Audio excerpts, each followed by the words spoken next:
Sometimes, the greatest treasures are disguised as the worst mistakes. The Mos Eisley Cantina was a hellhole wrapped in smoke and desperation. Outside, the twin sons of Tatooine were baking the sand into glass. Inside, the air was thick with alien sweat, cheap liquor, and broken dreams. The kind of place where hope goes to die. Marcus Kane sat alone in the darkest corner, nursing what would be his last drink for who knows how long. He was a mechanic from Earth who'd come to this god-forsaken planet chasing work contracts that turned out to be lies. His boots had holes, his jacket was torn, and his eyes showed the hollow stare of a man who hadn't slept properly in weeks. 1 credit. That's all he had left. 1 single credit between him and starvation. He was about to signal the bartender when the cantina doors exploded open. A massive alien stumbled inside, and Marcus knew immediately this wasn't going to end well. The creature stood nearly 8 feet tall, his skin like grey concrete, eyes bloodshot and wild with whatever poison he'd been drinking. Behind him, connected by energy shackles that pulsed with blue light, were 2 girls. Marcus blinked hard, thinking the desert heat had finally fried his brain. These weren't ordinary girls. Their skin had an otherworldly glow, like moonlight on water. Silver hair cascaded down their backs, and their eyes held galaxies. But their wrists were raw from the shackles, and their clothes were torn and dirty. The younger one couldn't have been more than 16. The older one, maybe 19, stood protectively in front of her sister. The cantina went dead silent. Even the band stopped playing. The drunk alien laughed, a sound like grinding metal. "Listen up, you worthless scum. Who wants to make a deal?" He yanked the chain, and both girls stumbled forward. 2 for the price of 1 bottle of Corellian whiskey. That's it. 1 bottle. Marcus felt his stomach drop. This couldn't be real. The alien's red eyes scanned the room and landed on Marcus. "You! Human! You look like you could use some company. What do you say?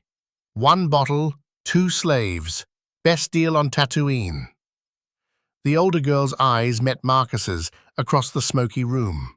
In them, he saw something that made his chest tight. Not just fear or sadness. Recognition. Like she was looking at someone who understood what it meant to be forgotten by the universe. Marcus stood up slowly, his hand clutching that single credit. "Why are you selling them?" The alien spat on the floor. "Worthless creatures. Won't stop trying to escape. Lost them in a sabacc game anyway. Someone else's problem now." He walked to the bar, slapped down his credit, and pointed to the most expensive bottle on the shelf. 1 Corellian whiskey. The bartender, a grizzled Rhodian, raised an eyebrow but slid the bottle across. Marcus grabbed it and turned to face the alien. "Here's your deal." The alien snatched the bottle, chugged half of it in 1 gulp, and dropped the energy shackles. "They're yours now, human. Try not to get killed."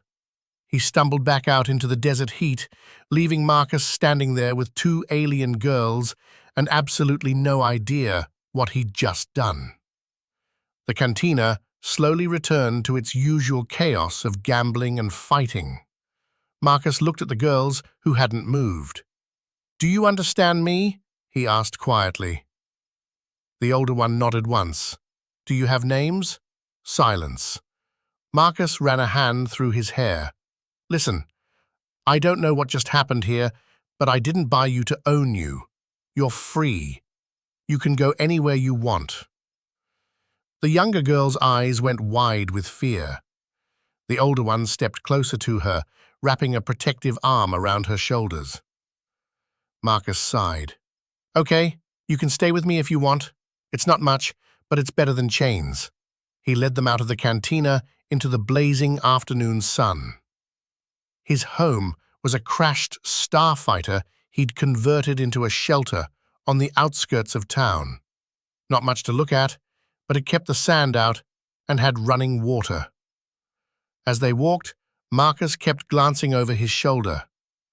"I'm Marcus, by the way, Marcus Kane.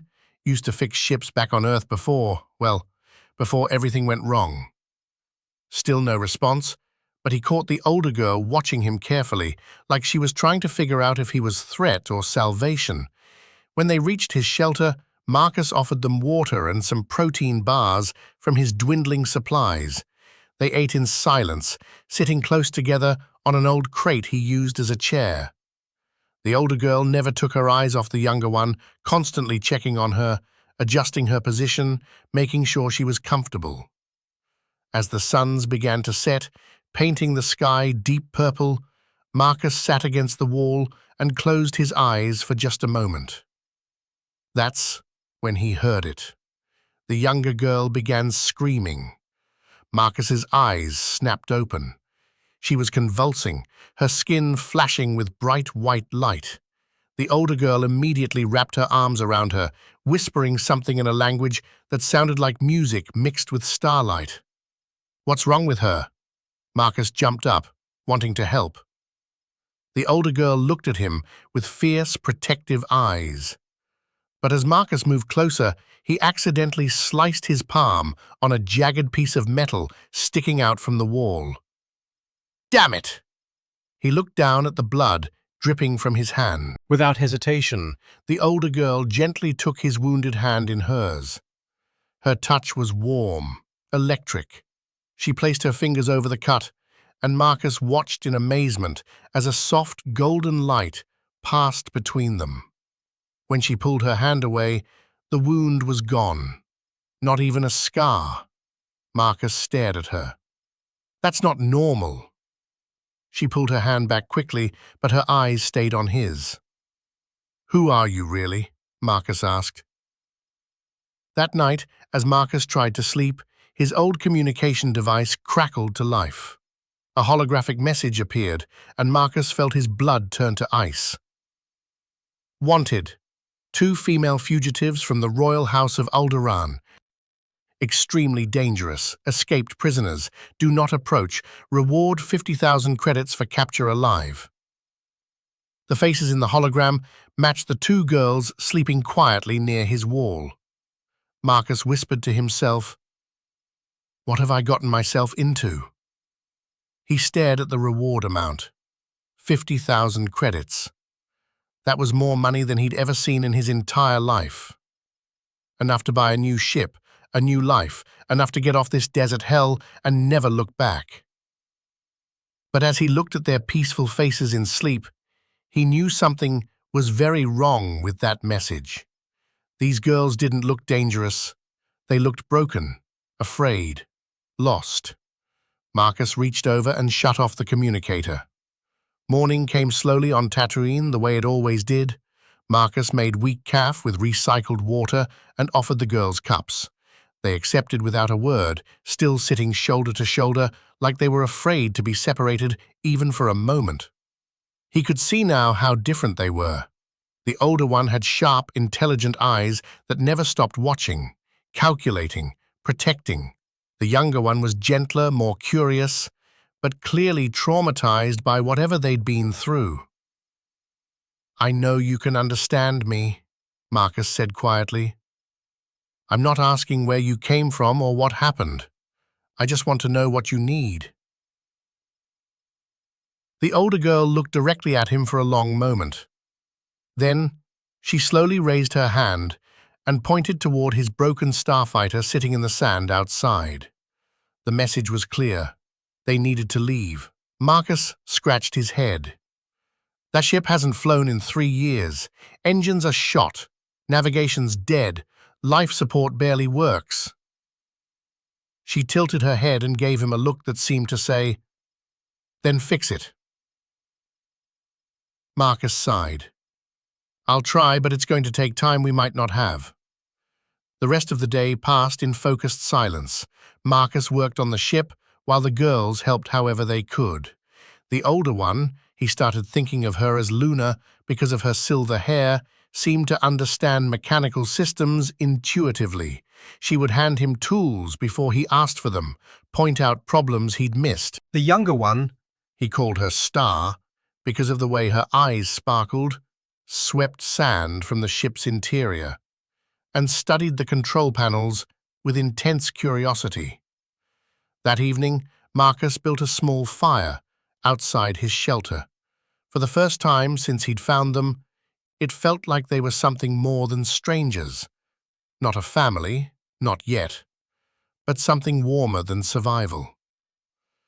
Star stared at the flames like she'd never seen fire before. Then, without warning, she spoke. Fire on our world was sacred. Her voice was soft, musical, filled with longing. Marcus looked up in surprise. "So you do speak." She nodded, and Luna's eyes narrowed, as if warning her sister to be careful. Marcus leaned forward. "You're not just fugitives, are you? There's something else." Star looked at Luna, then back at Marcus. "They want to erase us, not capture us, erase everything we are." "Why?" Luna stood up quickly, her hand beginning to glow at the fingertips. Marcus stepped back instinctively. "She doesn't mean harm," Star said quickly. "We're not normal on our world. We were created, not born, made from ancient technology, royal blood mixed with something older and more powerful. When the Empire discovered what we truly were, they declared us abominations." Marcus felt his heart racing. "You're genetically engineered." Star nodded. "We're daughters of Queen Amidala's secret sister. When the Empire took control, they tried to eliminate all traces of the old royal bloodlines. They tried to kill us quietly, but we escaped." Marcus looked at Luna. "And you've been protecting her this whole time." Luna didn't answer, but her fierce expression softened just slightly. Suddenly, Marcus's datapad beeped with an incoming message. Someone at the cantina had reported them to the local Imperial garrison. Stormtroopers were already mobilizing. Marcus stood up. "We need to leave. Now."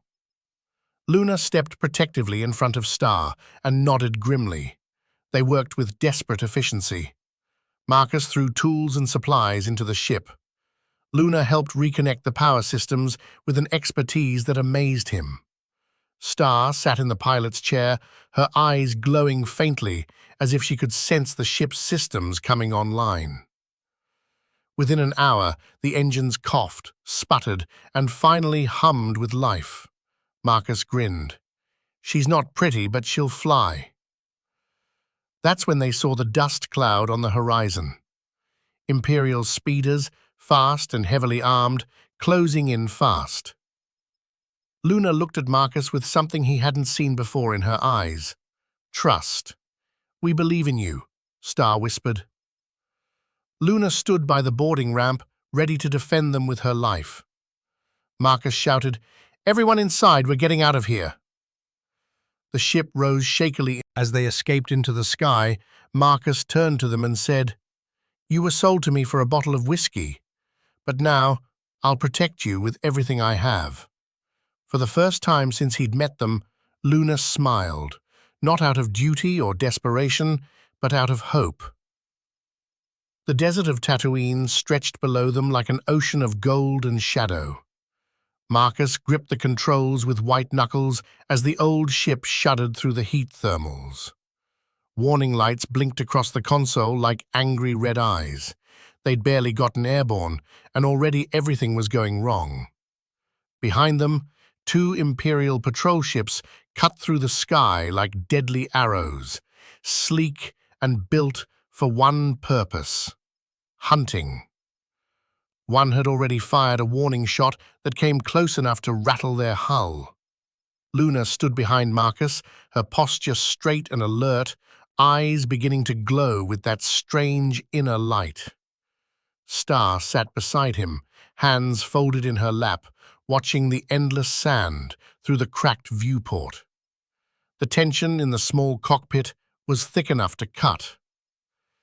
"They're gaining on us," Marcus muttered, sweat beading on his forehead. We need more speed, but if I push these engines any harder, they'll explode.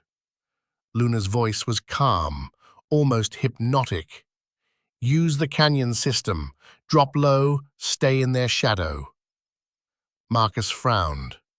That's suicide. One wrong move, and we're space dust. Trust me. Something in her tone made Marcus slam the controls forward without another word. The ship dove sharply toward the surface, skimming just above the sand dunes. The Imperial ships followed, but not as smoothly. The lower altitude created wind shear that their sleek designs weren't built for. Star whispered, "There's a deep ravine 2 kilometers southeast. The walls are narrow." Marcus stared at her. "How do you know that?" She didn't answer, but something ancient flickered in her eyes, like she could feel the planet's heartbeat beneath them. The ship banked hard left, diving toward a crack in the earth that looked like a wound in the desert. Behind them, one of the Imperial ships tried to follow the same maneuver, but clipped a rocky outcropping. It exploded in a brilliant fireball, sending debris raining down on the sand. "One down," Luna said with grim satisfaction. The second ship was still coming, its pilot more skilled and more determined. Marcus spotted the ravine just ahead, a narrow canyon that cut deep into Tatooine's crust, so tight their ship would barely fit. "Hold on," Marcus warned. They shot through the gap, rocky walls flashing past on both sides, close enough to touch. The Imperial ship tried to follow but was too wide. It pulled up sharply and disappeared from view, unable to pursue. Marcus flew deeper into the canyon for several more minutes. When he shut down the engines, the silence was deafening. "We lost them," Marcus breathed. Luna nodded. "For now." They climbed out of the ship into the relative coolness of the canyon. The walls rose high around them, carved by millennia of wind and rare flash floods. It was hot, but nothing compared to the open desert. Marcus sat heavily against a boulder, wiping sweat from his face. "You two are full of surprises." Star knelt beside a small desert flower, growing impossibly from a crack in the rock. "This place remembers," she said softly. Marcus raised an eyebrow. "You mean you can read the environment?" She smiled gently. "We weren't just made to be weapons or royalty. We were designed to connect with living systems, to feel the life force of entire worlds. Every planet speaks in its own way, if you know how to listen." Luna sat silently on a nearby rock, her eyes still scanning the sky above them. She hadn't relaxed once since they'd escaped. Her entire body was coiled like a spring, ready to fight at a moment's notice. Marcus looked at her. "When's the last time you actually slept?" "Sleep is weakness," she replied. Marcus chuckled. "You sound like one of those old Clone War veterans." Luna's lips curved into the faintest smile. "Maybe we learned from the same teachers." They spent the rest of the day hidden in the canyon. Marcus worked on repairing the ship's damaged systems while Luna kept watch, and Star explored their temporary sanctuary, walking barefoot over the smooth stones, closing her eyes and humming softly to herself. It was peaceful in a way that felt almost unreal. 3 strangers running from an empire that wanted them dead, hiding in a crack in the world, and somehow finding moments of quiet connection. As evening approached and the canyon filled with purple shadows, Luna finally spoke again. "You need to understand what's coming," she said. Marcus looked up from a control panel he'd been rewiring. "I'm listening." "The Empire will never stop hunting us. We're not just fugitives to them. We represent everything they fear. Proof that their version of order isn't the only way. If you stay with us, they'll come for you too. Not just with stormtroopers, but with Star Destroyers." Marcus didn't hesitate. Then they'll have to catch us first. Luna's eyes narrowed. Why are you helping us? You could have taken that reward money and lived comfortably for the rest of your life. Marcus thought for a moment, watching Star as she communed with the desert plants. Because I know what it feels like to be forgotten, to have everyone you trusted turn their back on you. I won't be the reason that happens to someone else. Star walked over and sat beside him on the canyon floor. Her voice was soft as... Suddenly Luna froze, her hand shooting up in warning. Her palm began to glow with defensive energy. "What is it?" Marcus whispered. She pointed upward. High above them, almost invisible against the darkening sky, a small surveillance drone hovered silently, its red sensor eye focused directly on them. Without hesitation, Luna launched a bolt of blue energy. The drone exploded in a shower of sparks and twisted metal. "Time's up," she said grimly. They ran back to the ship. Marcus fired up the engines, while Luna and Star strapped themselves in. As the ship lifted off once again, heading for the stars, Marcus realized they weren't just being hunted across a planet anymore. They were being hunted across the entire galaxy. But for the first time in years, he wasn't running alone. The stars above them stretched endless and cold. Their ship moved quietly through the darkness of space, far from the twin suns of Tatooine and the Imperial patrols that had nearly destroyed them. Marcus kept one hand on the navigation controls while his other rested near the emergency systems.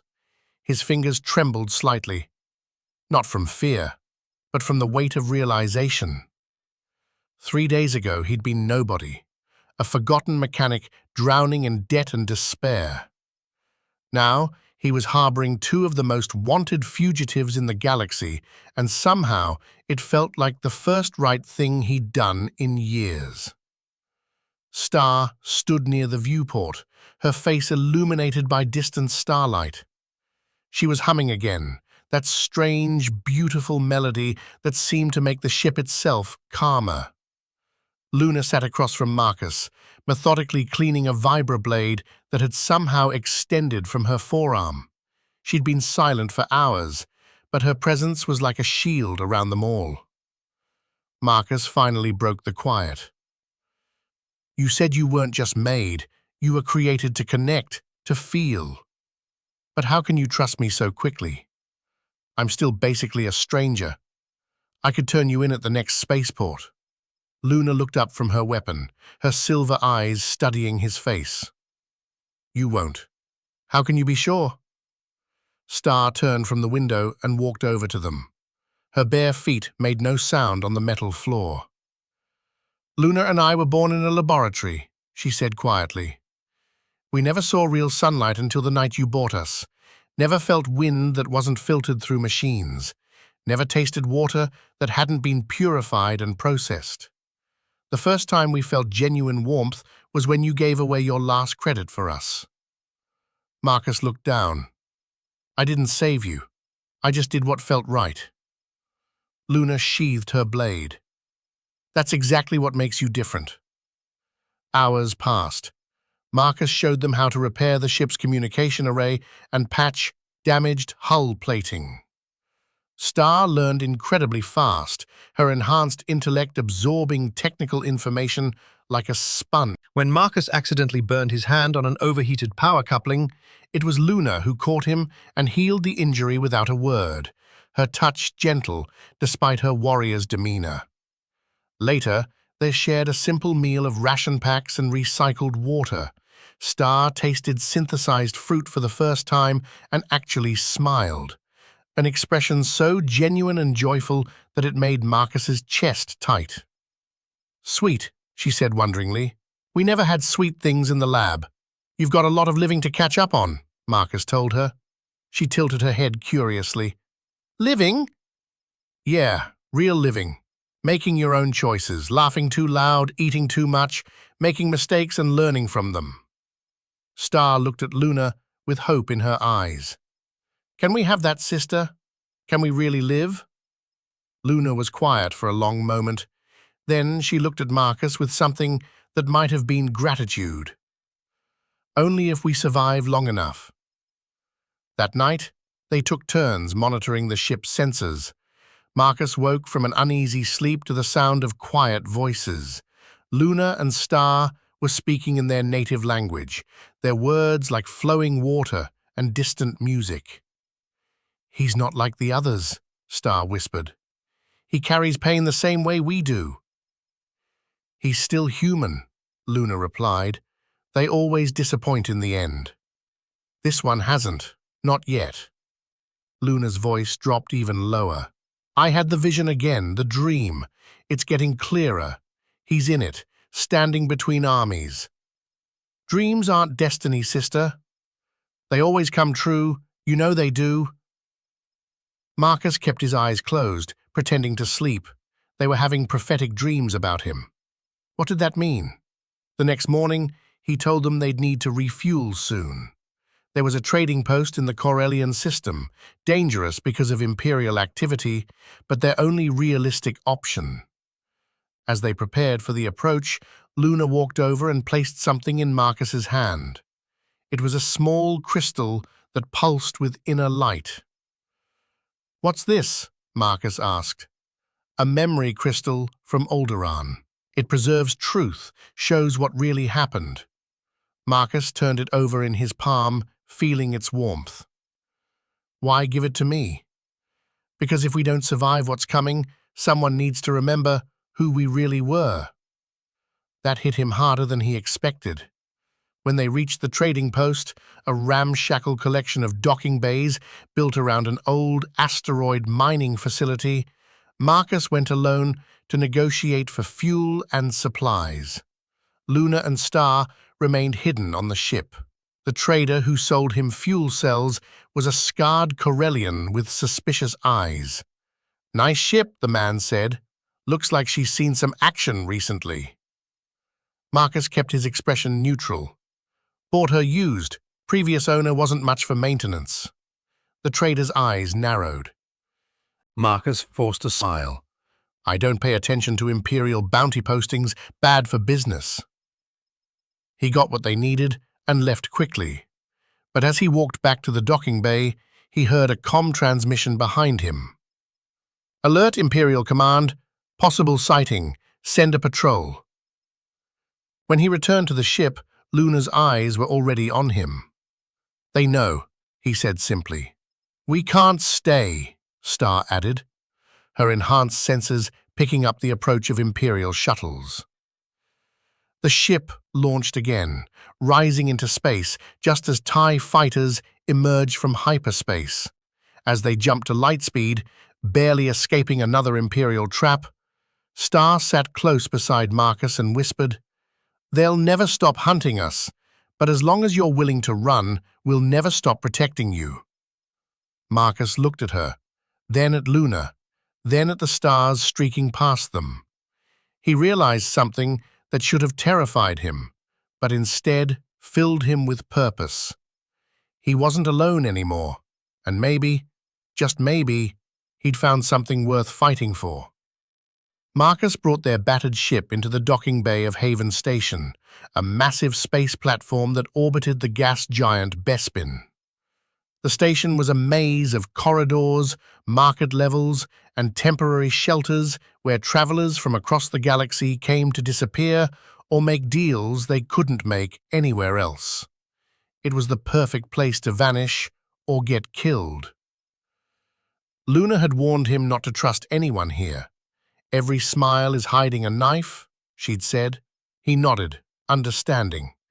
They needed food, medical supplies, and ship parts, but they'd have to be smart about it. Star stayed behind with the ship, while Marcus and Luna ventured into the station's lower markets. Luna wore a hooded cloak that hid her distinctive silver hair, but her glowing eyes still drew glances from passing aliens and smugglers. Marcus tried to keep her close, speaking quietly. "Just act bored, like you've done this 1,000 times." Luna didn't need the advice. Every movement she made was controlled, every step calculated. She was ready for anything. They found a parts dealer selling hyperdrive components. Marcus began negotiating, but something felt wrong. The Twi'lek merchant was too eager, too friendly. He kept looking past Marcus, toward the main corridor, as if expecting someone. That's when Luna grabbed Marcus's arm and whispered urgently, "Walk, now." They turned and melted into the crowd, leaving the parts behind. Marcus didn't ask questions. When Luna said run, you ran. Back at the ship, Star met them at the boarding ramp, her face pale with worry. "There are Imperial intelligence operatives scanning ships. Someone reported us." Marcus cursed under his breath. "We need to leave immediately." The port stabilizer was damaged, hanging at an awkward angle. Smoke rose from the engine housing. "They sabotaged us," Marcus shouted. "We're not flying anywhere." Outside, he could hear the sound of boots on metal. Not stormtroopers this time, but something worse. Imperial intelligence agents in black uniforms with the silver insignia of the Emperor's personal forces. Marcus drew his blaster, an old DL-44 he'd carried since his smuggling days. His hands shook, but he positioned himself at the ship's entrance. Luna appeared beside him, twin vibroblades sliding from hidden sheaths in her forearms, her eyes blazing with inner fire. "They want us alive," she said, "but they'll kill you without hesitation." "I'm not leaving you," Marcus replied. Star stood behind them, breathing hard. Her voice was barely a whisper. "We can't fight them all unless I use the Force Storm." Luna spun around. "No, absolutely not." Marcus looked between them. "What's she talking about?" Luna's voice was tight with fear. "Our bodies can channel raw Force energy, not just for healing but for destruction. The storm is pure power, but if she uses it at full strength, it could kill her." "No," Marcus said firmly. "We'll find another way." Star stepped forward, her hands already beginning to glow with blue energy. "They're right outside, and we're out of time." Marcus clenched his jaw. "Then we fight together." The ship's entrance exploded inward. Imperial agents in black armor rushed through, shouting orders and raising heavy blaster rifles. Luna moved like lightning, her blades dancing through the air, cutting through weapons and armor with deadly precision. Marcus fired 3 shots, dropping 1 agent and forcing 2 others to take cover behind cargo containers. Star stood in the center of the chaos, eyes closed, humming that same haunting melody she always sang. One of the agents raised a portable cannon, aiming directly at Marcus. Luna was too far away to intercept. Then Star's eyes opened, and the world stopped. A wave of pure Force energy exploded from her body. Not heat, not fire, but raw power that shook the walls of the docking bay and twisted metal like paper. The Imperial agents were thrown backward, some crashing into bulkheads, others screaming as their weapons melted in their hands. Marcus was knocked to the ground, temporarily blinded by the intense blue light. His ears rang from the sound of tearing metal and energy discharge. When the glow faded, the docking bay was silent except for the hiss of damaged life support systems. Smoke filled the space where the Imperial agents had been standing. Luna crawled to Star, who was lying unconscious on the floor, her skin burning with fever. "Star!" she shouted, cradling her sister's head. Marcus rushed to help. Star's eyes fluttered open weakly. "You were right, sister. Humans do care." Then she lost consciousness again. Marcus knelt beside them. "Is she—" Luna pressed her ear to Star's chest. "She's alive, but weak, very weak." Marcus stood up, surveying the damage. "We have to move. They'll send reinforcements." Together, they carried Star back onto the ship. Marcus ran emergency diagnostics. The engine was damaged but repairable. 20 minutes, he said. Maybe less if we're lucky.